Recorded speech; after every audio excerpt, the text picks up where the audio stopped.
अशोक वाटिका में हमने तो रावण के फल खा लिए हैं, तो रावण का फल खाकर रावण के लोगों को कैसे मारे? ये तो बड़ी भारी हिंसा होगी। श्री हनुमान जी ने बड़ा सुंदर उपाय सोचा। कहा क्या? रावण से पूछा ही नहीं। पूछा किससे? जानकी माता से। हे मां, मुझे बड़ी भूख लगी है। अच्छा, अब एक क्षण का विचार करना, हम लोग अहिंसा की दृष्टि से विचार कर रहे हैं आज हनुमत चरित्र पर। अच्छा, आप ऐसे सोचें कि किसी फल को वृक्ष से तोड़ लेना भी तो हिंसा है, क्योंकि उस वृक्ष का जीवन है, वह उगा है, हम उसमें जल सींचते हैं, वह धीरे धीरे बड़ा हो रहा है, उसमें फल लग रहे हैं, तो वृक्ष से फल को तोड़ लेना भी हिंसा है। इसलिए हमारे यहां पुराने समय में कहा जाता था कि अहिंसक मुनि लोग कैसे रहते थे? का डाली में लगे हुए वृक्ष को नहीं तोड़ते थे, वृक्ष अपने आप टूटकर गिर जाता था, उसको खाते थे, तोड़ते नहीं थे। अच्छा, दूसरा सिलोक्ष वृत्ति का वर्णन है। जैसे हम लोगों ने खेत में फसल बोई, अब फसल बोई तो उसमें बीज डाला, पानी डाला, वह उदित हुआ छोटा सा, फिर थोड़ा बड़ा, फिर और बड़ा, और जब इतना बड़ा हुआ तो काट लिया। तो यह भी तो हिंसा है। देखो, प्राण तो पौधे में भी है, विज्ञान ने सिद्ध किया, प्राण पौधे में भी है, प्राण उस फल में भी है जो वृक्ष में लगा है, लेकिन हम काट और अपने को हम सोचते हैं कि हम तो शाकाहारी, हम अहिंसक हैं। अरे, यहां भी हिंसा है। और इसीलिए एक बहुत बढ़िया नियम निकला है। एक आदमी बोले हम तो अहिंसक हैं। अच्छा, तो क्या करते हो? का मरे मराए पशु का मांस खाते हैं, मारते नहीं। अच्छा, चलो मरे मराए पशु का मांस खाते हो, मारते नहीं ना, और पशु ना मरे तो एक काम करते हैं। बोले क्या है? बोले उसके हाथ पांव बांध कर, मुंह बांध कर डाल देते हैं धूप में, अपने आप मर जाएगा। अब बोलो, इसको वो मारने नहीं मानते। किसी पशु को ऊपर छत से नीचे गिरा दिया, मर गया, हमने तो वध नहीं किया। तो मेरे कहने का आशय यह है कि इस दृष्टि से अगर हम लोग विचार करें तो फल तोड़ना भी हिंसा है, फसल काटना भी हिंसा है, पर हम लोग इस हिंसा को स्वीकार करते हैं ताकि हम, अब आपको एक अद्भुत आश्चर्यजनक बात बताऊं, हमारे यहां नरबलि की परंपरा थी, पुरानी परंपरा थी। ये बलि प्रथा क्यों? कुछ खाने को ही नहीं था, तो जो मिलता था उसको हम भगवान को अर्पण करके प्रसाद बुद्धि से ग्रहण कर लेते थे। पर धीरे धीरे विकास हुआ, खाने की तरह तरह की चीजें मिली, लेकिन आदत पुरानी थी बलि चढ़ाने की।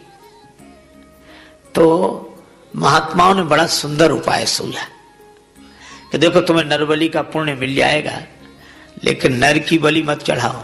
फिर विश्वामित्र जी ने संकल्प किया था कि नर का जन्म हमारे यहां वृक्षों से होगा, और उन्होंने श्रीफल सबसे पहले बनाया।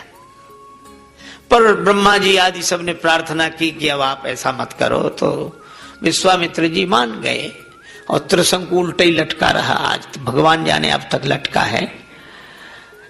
तो श्रीफल को मनुष्य के संकल्प से बनाया था, तो हमारे ऋषियों ने कहा कि नर बलि की जगह इसको चढ़ाओ, श्रीफल को, क्योंकि मनुष्य का संकल्प इसके साथ जुड़ा है, तो तुम्हारी भावना की पूर्ति हो जाएगी और हिंसा होगी नहीं।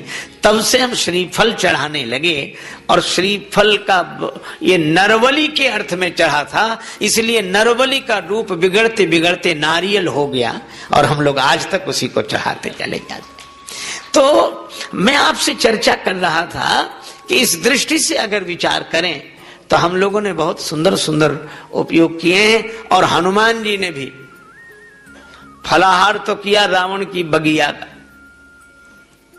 और फलाहार खा के उनका तो एक ही नियम है, असुर निकंदन राम दुलारे। श्री हनुमान जी के बिना युद्ध जीता ही नहीं गया। बंधता नहीं सागर पाहन से, दल बानर भालू कहां लगी ढोते। सतजोजन सिंधु तरंग तरंगित, जान के जान कोई नहीं खोते। रहते रघुवीर अधीर पुनि, बनवासी बने सी वियोग में रोते। गढ़लंक निशंक अजय रहता, हनुमान हठी जो सहाय न होते। श्री हनुमान जी महाराज के सामने एक ऐसा राक्षस आया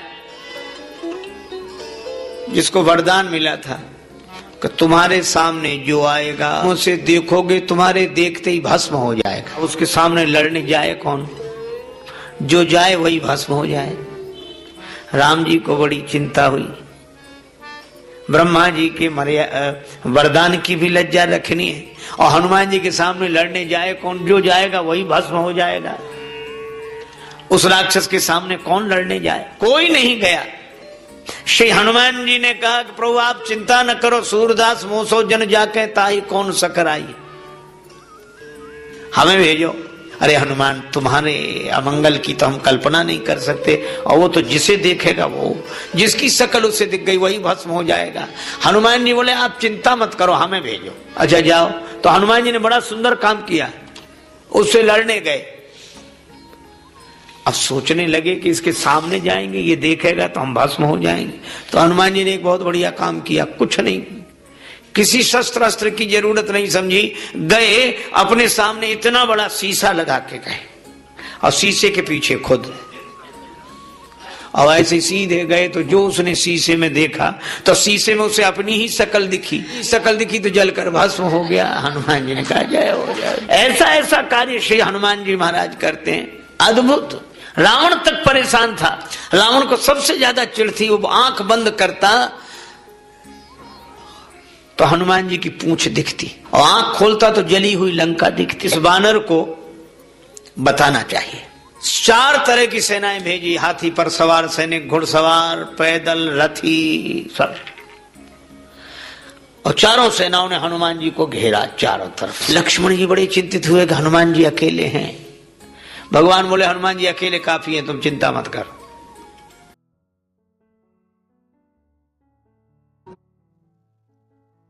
तो हमने ये कथाएं सुनी स्वामी राजेश्वरानंद जी महाराज द्वारा। बहुत ही सुंदर तरीके से इन कथाओं का वर्णन उन्होंने किया है। उम्मीद है आपको ये कथाएं बहुत पसंद आई होंगी।